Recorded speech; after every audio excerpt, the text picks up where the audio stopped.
kuliyadan barashada dunida iyo xiriirka caalamiga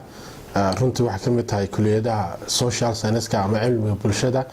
cilmiga bulshada sidiisaba waa cilmiga laga doonayo in wax badan laga ogaado bulshada ama bulshada markaasi haday tahay qaybeeda kala duwan wax laga barto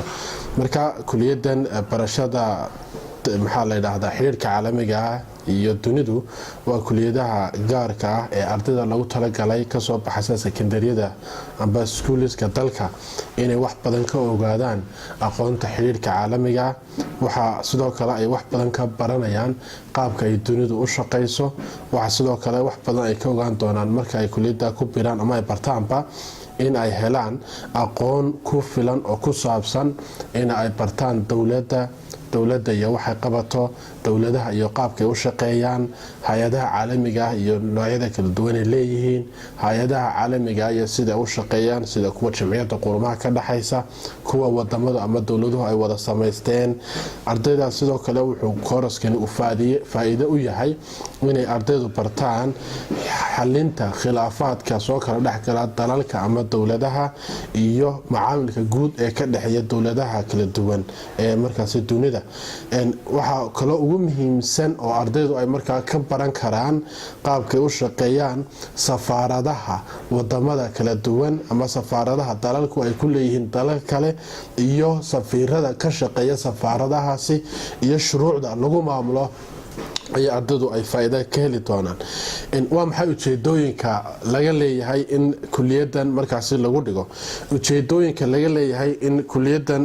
lagu dhigo dalka Jamhuuriyadda Soomaaliland waxa weeye ugu horeyn in ay ardaydu noqoto qaar aqoon iyo waayo aragnimo dheer u leh dawladaha iyo qaabka loo dhiso qof kasta oo muwaadina oo wadan degan waxa uu baahan yahay in uu barto aqoontii dawladnimada sidaa daraadeed ardaygu marka uu ku soo biiro kuliyadan maxaa la yiraahdaa xiriirka caalamiga iyo barashada dunida waxa uu baran doonaa qaabka loo dhiso dawladaha iyo sida ay dawladuhu u shaqeeyaan waxa uu aqoon fiican ka heli doonaa dawladaha dunida iyo halka ay ka yimaadeen xilligay soo aasaasmeen iyo taariikhdeedii guud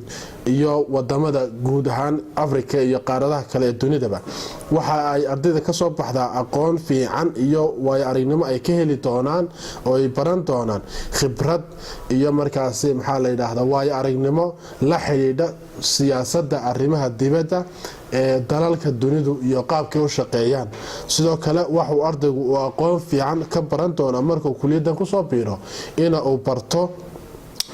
waxyaalaha wadankiisa ka dhacaya inuu aqoon fiican ka yeesho waxyaalaha wadamada kale ee jaarka iyo dunida ka dhacayana inuu aqoon fiican u yeesho markaas ardayga ka soo baxa kuliyada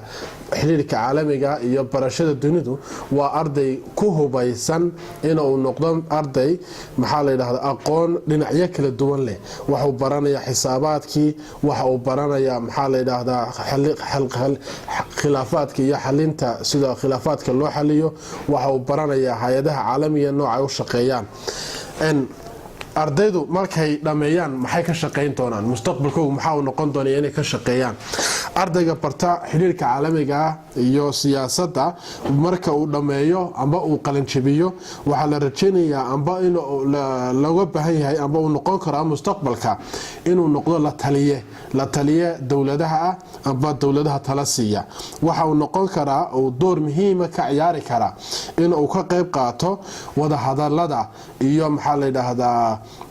negotiationska wadamada kale iyo dalkiisaba inuu noqdo mid markaasi matala waxa uu khibrad fiican ka heli karaa ardaygaasi inuu noqdo mid akhlaaqiyan iyo edebtiisa iyo protocolka iyo qaabka dawladaha kale iyo dalalka kale ula macaamilaya ay noqoto mid waayo aragnimo fiican siisa waxa sidoo kale uu baranayaa khibrad ku xiriirsan inuu professor amba macallin jaamacadeed uu noqon karo jaamacadaha iyo maxaa la yiraahdaa jaamacadaha heerka sare oo markaas wax ka dhigo iyo inuu daraaseeyo oo research noqdo oo cilmi baaran noqdo ka shaqeeya waxyaalaha ka dhacaya kolba wadanka iyo dhibaatooyinka jira sidii xal waara loogu heli lahaa maxaa looga baahan yahay arday noocee ayaa soo gali kara ardayga loo baahan yahay inuu ku soo beero kuliyadan xiriirka caalamiga iyo barashada dunida waxa weeye arday marka ugu horeysa markuu secondary dhiganay luqadiisu dhisnayd ardayga haday noqoto luqadiisa Soomaaliga haday noqoto luqadiisa Carabiga iyo haday noqoto luqadiisa Ingiriisiga oo tan ah jaamacado badankooda ay ku baxaan inuu noqdo ardaygaasi arday ka dhisan sidoo kale arday si fiican u yaqaan xisaabaadka ayaa looga baahan yahay taariikhdana waa muhiim marka ardaygii taariikhda si fiican u yaqaana luqadiisu dhisan tahay luqada badan yaqaana waxa shakil aan ku jirta inuu noqon karo qof khibrad iyo waayo aragnimo leh isla markaasina buuxin kara wixii looga baahnaa qofkii doonaya inuu wadankiisa wax ka qabto qofkii doonaya inuu siyaasi noqdo wadankiisa wax ku soo kordhiya qofkii doonaya inuu dalkiisa dhiso qofkii doonaya inuu barto maxaa la yiraahdaa safiir noqdo wadanka matalo qofkii doonaya inuu mustaqbalka dhibaatooyinka ka jira ama ka dhici kara meesha iyo deegaanka uu ku nool yahay inuu wax ka xaliyo wax ku soo biiri kara kuliyada fadlan haddii aad channelkeena hore aadan ugu jirin fadlan subscribe noo saar kuna soo biir kana mid noqo asxaabta ku xidhan channelka hoyga bulshada waad mahadsantihiin asxaabta qaaliga ah لا نحتاج المال كي نزداد جمالا جوهرنا هنا